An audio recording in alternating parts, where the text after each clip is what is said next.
147 तालाब, 147 मंदिर इस छोटे से गांव, दो तहसील बोल सकते हो, इसके अंदर मौजूद हैं।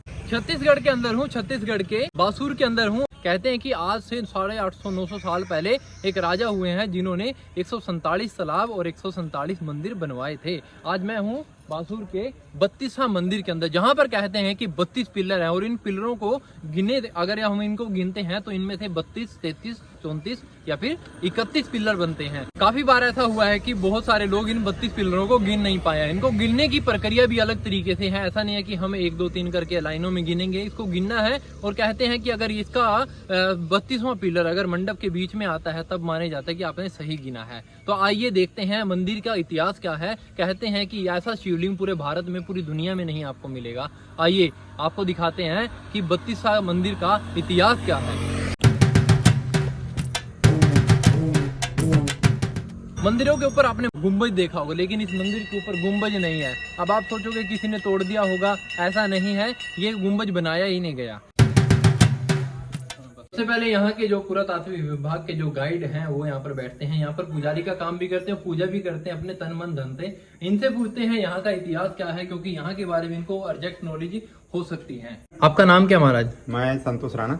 संतोष राणा जी, आप मुझे ये बताइए, आप यहाँ के गाइड हैं, पुरातात्विक विभाग की तरफ से आपको यहाँ पे ड्यूटी मिली है, तो यहाँ का इतिहास क्या है? मंदिर कितने सालों पुराना है? कौन से राजा ने बनवाया? और यहाँ पर मैं देख रहा हूँ कि यहाँ जो नंदी जी महाराज हैं, इनकी गर्दन थोड़ी दूसरी दिशा में है और कहते हैं कि ये मंदिर का जो शिवलिंग है चारों दिशाओं में घूमता है। इसका क्या मतलब है? कितनी सच्चाई है इसमें, कितना झूठ है? बिल्कुल जो भी आपने सुना है बिल्कुल सत्य है, सत्य बात है। तो इस मंदिर की जो विशेषता है मैं बताता हूँ आपको। इस मंदिर की जो विशेषता है, इसमें जो 32 पिलर है, इसलिए इसका नाम 32 पड़ा। इसका जो निर्माण हुआ है आपका 11वीं और 12वीं शताब्दी में निर्माण हुआ है। और इनको जो निर्माण करने वाले जो राजा हैं, छिंदक नागवंशी सोमेश्वर महाराज द्वारा निर्माण करवाया गया है। इस मंदिर में 2 गर्भगृह हैं और आपका 2 मंडप, 16 उधर ले लीजिए, 16 इधर, 16 दूनी 32। और जैसे आपका गर्भगृह जहाँ पे शिव जी का पिंडी या गर्भगृह में जो रखा हुआ है, विश्व में ऐसा शिव जी का जो जलहरी और कहीं पे भी देखने को नहीं मिलता है, जो आपका 3 लेयर में बना हुआ है, वो भी ग्रेनाइट पत्थरों से बना हुआ है। और उसमें भी जबरदस्त कार्विंग हुआ है, श्री यंत्र का स्वरूप दिया गया है। पहला, दूसरा, तीसरा तीनों स्ट्रक्चर है, अलग अलग है।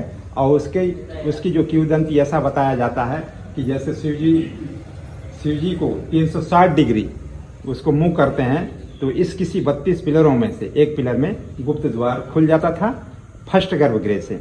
और सेकंड गर्भगृह में ले चलता हूँ आपको।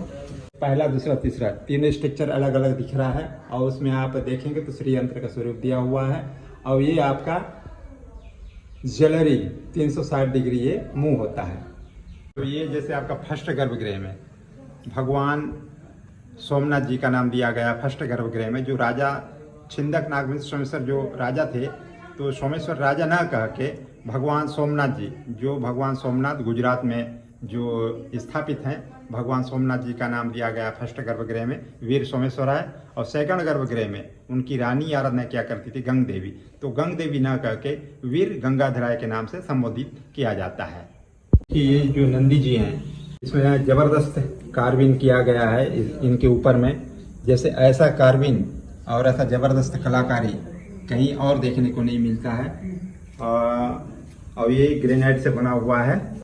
अधिकांश जैसे मंदिरों में, शिवालयों में सीधा शिव जी को ही निहारते हैं।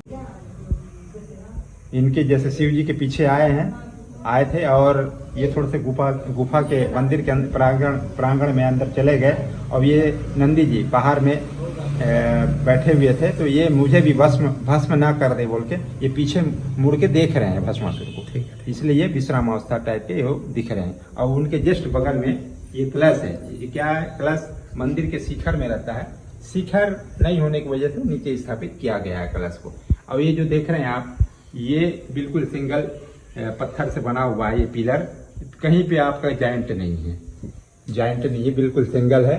और इसमें आप नागर शैली की पद्धति से ये नाग के आधार पे बासुर है ना। बासुर के अंदर एक ऐसा तालाब भी है जिसको बूढ़ा तालाब के नाम से जाना जाता है। कहते हैं कि पुराने समय में जब 800-900 साल पहले एक पुजारी हुआ करते थे, वहां पर जब वो आरती करने जाते थे, जो दीपक लेके जाते थे उसको पानी में छोड़ दिया करते थे और अंदर पानी के अंदर जाकर उस मंदिर के अंदर दर्शन किया करते थे। कहते हैं कि उस तालाब के बीचों बीच में एक मंदिर है जो कि पानी के ऊपर से पानी की वजह से ढका हुआ है। पुजारी अंदर पानी के अंदर जाकर उसमें पूजा आरती करके आया करते थे। आज कहते हैं कि अगर कोई इंसान जाता है उस तालाब में जाता है, उस तालाब के पास में खड़ा होता है, तो तालाब जो है अपनी तरफ आकर्षण करता है, कहता है कि मेरी तरफ आओ। तो कहते हैं कि पिछले 3 सालों के अंदर अंदर एक आदमी की मौत भी हो चुकी है। ऐसा काफी सालों से चलता आ रहा है। तो कहते हैं कि उस तालाब के ज्यादा पास में जाना वर्जित है, तो उससे दूर से ही दर्शन करने चाहिए।